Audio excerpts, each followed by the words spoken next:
Fully booked na ang ilang ruta ng bus na nanggagaling sa Parañaque Integrated Terminal Exchange o PITX. Kabilang diyan ang ilang nakaschedule para sa Semana Santa. Nakatutok si Dano Tingkuko. May mga inabutan na ako sa Parañaque Integrated Terminal Exchange na biyaheng Bicol kung saan sila magsesemana Santa. May trabahong gagawin siya doon, kaya napaaga. Bakasyon po. Wala nang pasok ang mga bata eh. Para konti pa lang yung mga babiyahe. Para maluwang, para maaga kami makauwi sa amin. Maraming nagmaaga lalo't holiday ang araw ng Kagitingan sa Miyerkules. Because sa may holiday na sa in-between, no? Kaya naman baka na mapaaga yung pag-uwi ng ating mga kapuso. Meron pang ibang mga sineselebrate yung mga kababayan natin katulad nga ng mga moving up ceremonies. Kaya sa tingin natin, ang pagtaya natin magmula April 9 hanggang sa April 23, no? Makakaranas tayo ng matinding bilang ng mga pasahero. At bagamat maluwag pang tingnan ang terminal kanina, kung booking ng mga busang pag-uusapan, may mga rutang nagkakaubusan na.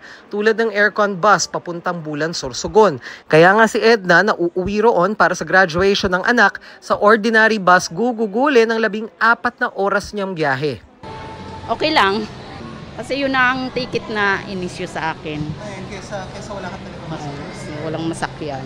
Mas maluwag ngayon. Mas kunti ang pasahero kaysa noon kasi dito pa minsan natutulog yung mga mga pasahero. Kagabi pang fully booked naman ang mga biyahe pa Camarines Norte, Camarines Sur at Albay mula Lunes Santo hanggang Huwebes Santo. Kahit nga sa ordinary bus, may fully booked na rin mga biyahe pa Sorsogon at Albay.